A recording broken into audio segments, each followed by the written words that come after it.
Hello, welcome back. And as always, I thank you for tuning in here today, and especially for your commitment and your dedication to your spiritual practice. So, if you're just tuning in, welcome. These videos have been going on for almost 3 years now. And during that time, we've covered large swaths of A Course in Miracles, including the workbook for students, the manual for teachers, and both of the two supplements to the course. We're now going through the text. And we're going through the text a piece at a time. If you wish to go back and view a past lesson, say a certain lesson in the workbook or the manual, for example, please feel welcome to do that. Since these videos have been going for 3 years now, there are well over 900 of them. So I invite you, if you're either just tuning in or whether you've been watching for a long time, to go back and feel welcome to view any of those past videos that you like.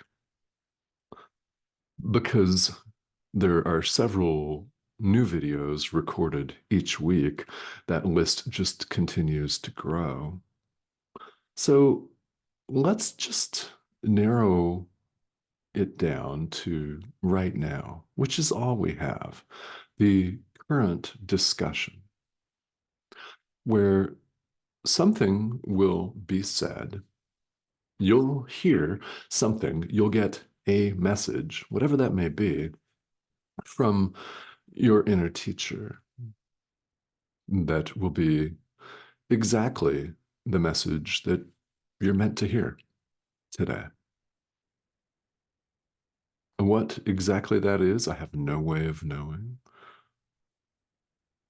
but you'll know, and that's the message to pay attention to. So, as we go through the text of A Course in Miracles, we're now on chapter 12 out of 31 chapters.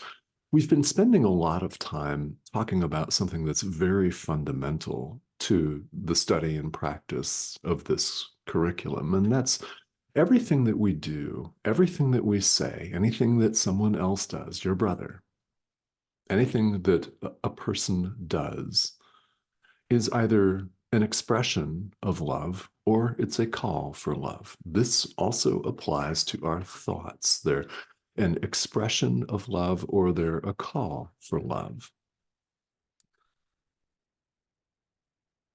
So we're invited to see it that way because what's the appropriate response to a call for love? Well, quite simply, it's to extend love.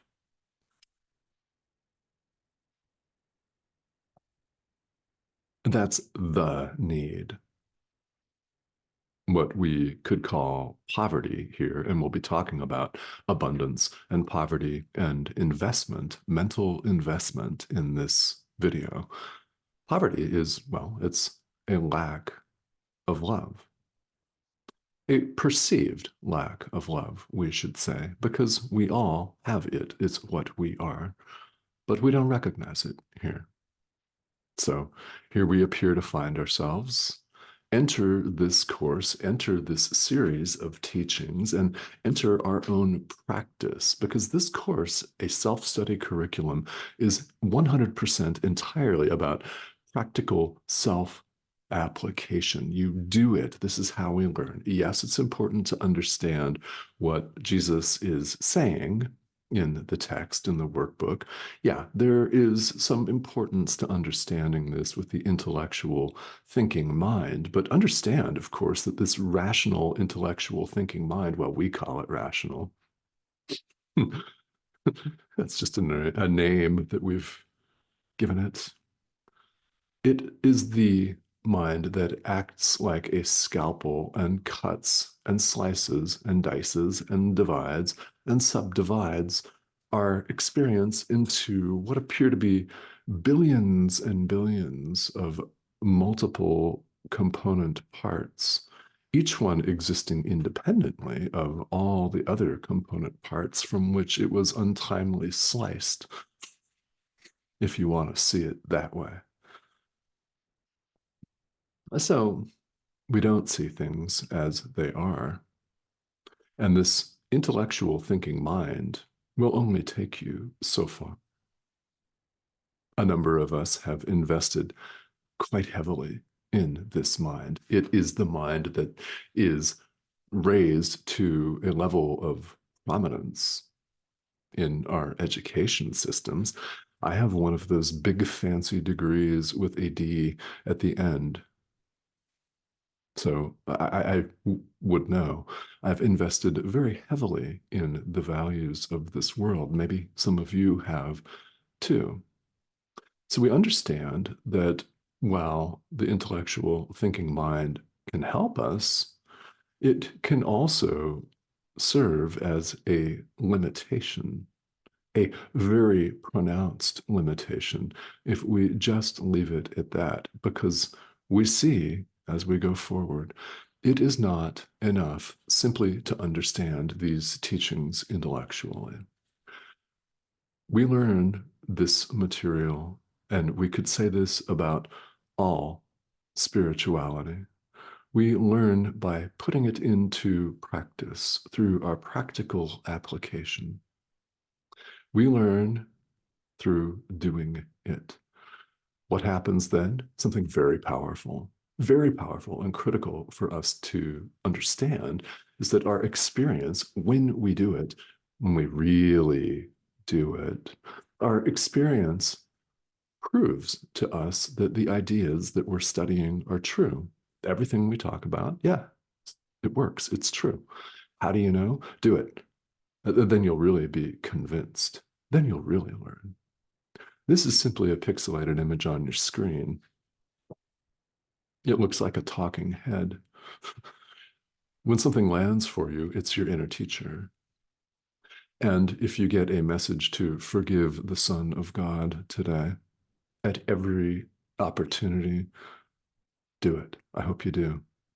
All right, so here in chapter 12, we're talking about the investment in reality, which is chapter 12, section 3. And right off the bat, Jesus comes right out and explains what he meant by something he's often quoted as saying when he said, and he did say, and he says so here in A Course in Miracles, that he advised people to sell off everything they have, give it to the poor, and follow him.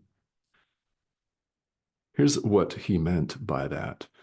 If you have no investment in anything in this world, you can teach the poor where their treasure is. If you have no investment in anything in this world, fancy degree, that's actually just right over here. You know, I bled for that stupid thing. I have it framed, right? If you have no investment in anything in this world, you can teach the poor where their treasure is, where it lies. Who are the poor? Those who have invested wrongly. And Jesus tells us, and they are poor indeed. So, not necessarily poor in terms of having a depleted bank account or nothing in savings or no financial assets, not that kind of poor. Poor have simply invested wrongly. So, in this case, the poor are all of us who have invested in the values of this world, the ego, individuality, and rife competition with one another, rather than recognition of the fact of union, which is a fact. So rather than see things the way they are, we've chosen to run off and see ourselves as separate and our brother as separate, and we do pitched battle. We make inequality. rampant inequality, which on the large scale leads to global conflict. All of it made up, completely non existent, and artificial.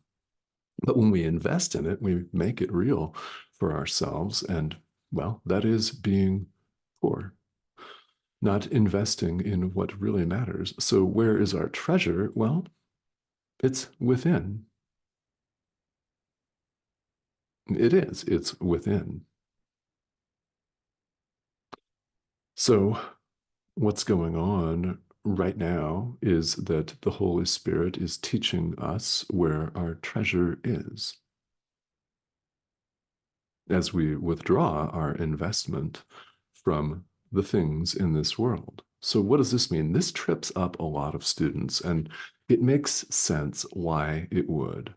When someone talks about withdrawing your investment from the things in this world, it doesn't mean literally give them all up, sell everything that you own, donate it to the poor, and walk the earth. That's not what's being said here. It's not. It doesn't mean that you can't have stuff, nice things in life. If you have a nice home, fantastic. If you have nice clothing and a big fat bank account, okay, no problem. Withdrawing your investment from it means that you don't think of it as the end all be all. You don't think of that big fat bank account as your salvation. You don't think of your nice fancy threads as your salvation. You don't think of your wonderful career as your salvation. You withdraw your investment in it by being willing to look at it for what it is, forgiving and releasing it to your inner teacher, and investing in what really matters. The treasure is within, it's not without. In fact, we come to experience here on the path that there is nothing outside of you.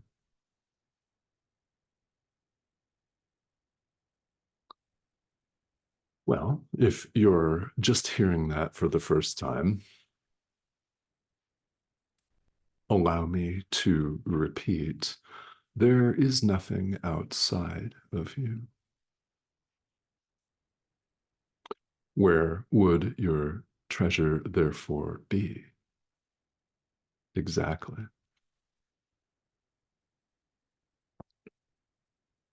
So, what do we do? How do we recognize this ourselves? Well, we're invited not to share in our brother's poverty. This is how we help, and we are instructed to help. We don't share our brother's sense of lack. We don't share that poverty. Poverty is lack, a sense of lack, and there's only one need: love. We supply the need. We do that. And in so doing, we refuse, we really do, to share in our brother's poverty. When he issues a call for love, we respond with love. And incidentally, when you forgive somebody, it's in the mind. You do not have to have a conversation with someone. You do not have to write a big long email or an actual physical letter, put it in the post and have it delivered, nor do you have to invite your brother to a 3.5 hour sit down, tear jerking conversation. Forgiveness is in the mind. You may or may not be called to do any of those other things that I just mentioned, but if you're not, great. It's in the mind, which means you can forgive people and events, past, present, and future in linear time. It's all right now. That's a whole other subject. There is only the present moment, so you can forgive on a massive level. And I hope that you'll begin to get a sense of the impact of that, the quantum, if you want to call it, impact of that, where right now you can forgive the entire past, all the future, the present, collapse time. You can do this. We all can do this.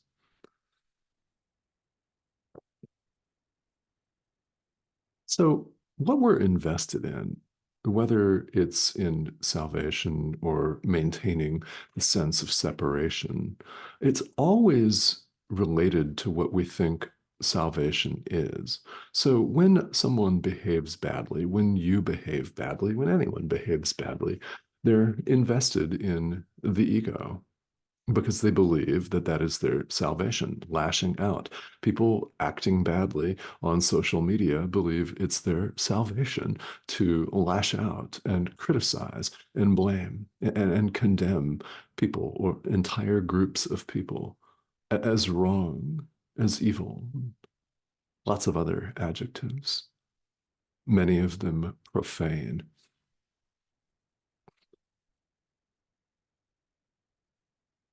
It's lashing out. It's a call for love. And this always brings about two questions. One, what is to be saved? Two, how?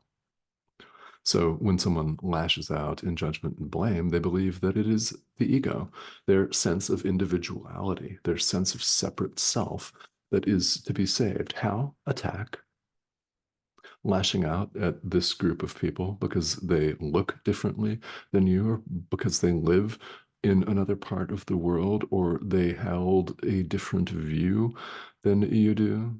Stuff like that.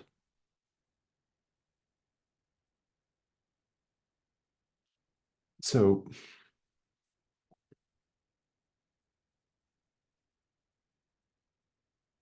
anger, attack is always a call for love. Salvation is for the mind. It is. It's of the mind. You try though you might. I mean, you might keep this thing that you see right here. You might keep that healthy, very healthy, perhaps, and vigorous and strong for many years. And may you do that. Yes, you may keep it disease free, injury free, broken bone and mutilated joint free, and stuff like that. But this cannot be saved because in the end it goes bye bye. Of course it does. It's a transitory illusion. It's not who we are. Salvation is for the mind. So that's the what. How? Love, the extension of love. If you really wanted to simplify this course, it boils down to removing a veil, in a manner of speaking. We've drawn a veil over our eyes and we don't see things as they are. Our spiritual practice is the process of removing it and setting it aside for all time, learning to see truly when we've learned to perceive truly. In other words, when we've learned to see things as they really are, truth dawns of itself. That's awakening. Not partial awakening, because there can be no partial awakening. You either are or you're not. So, what must we do? Clarify our perception, learn to see things as they truly are.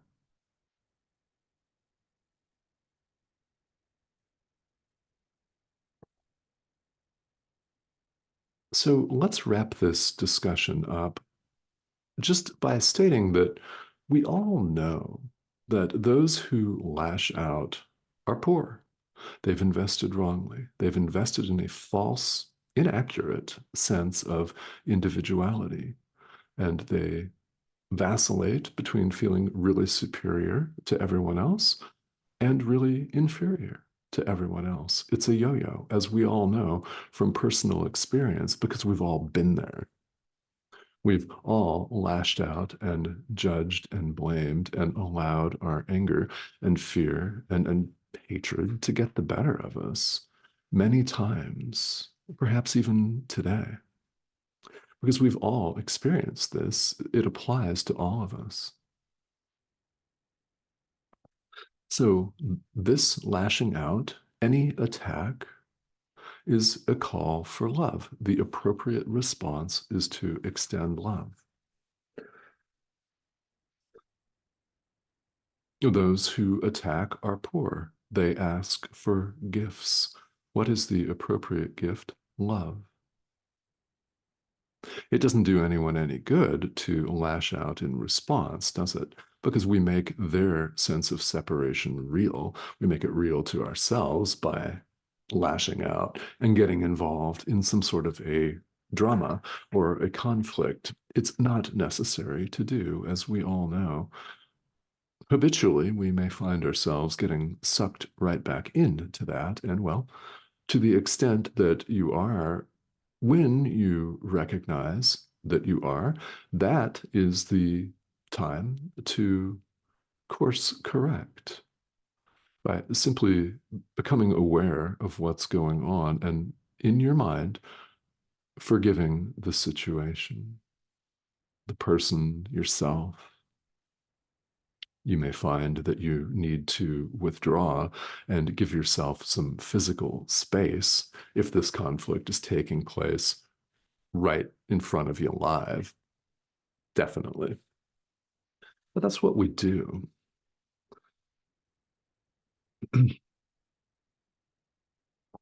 See, when we run around completely enmeshed in the things of this world and are devoted to it and pretty much worshiping it, we don't recognize that we're surrounded by abundance and that we are abundance.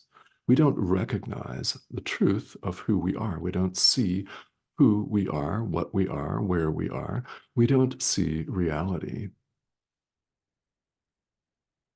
So rather than accept our true inheritance, our abundance, we pretend that we're lacking.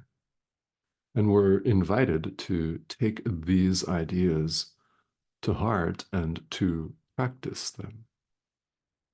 So, to the extent that you have questions, that is absolutely perfectly 100% normal on this path because spirituality is a deep self inquiry that takes place for almost all of us over a period of years or decades or even lifetimes. Whether you go in for that idea or not makes absolutely no difference. Just think of this lifetime and where you were when you first started out your journey, whatever that has looked like. It has led you here, and that's a beautiful thing. Should you have questions, I'm here to help. And please feel welcome to ask them here. We've had a number of really wonderful dialogues right here on YouTube. So please don't hesitate to do that. And if you have not yet subscribed, we'd love to have you. Here's the prompt here in the corner. It's that arrow.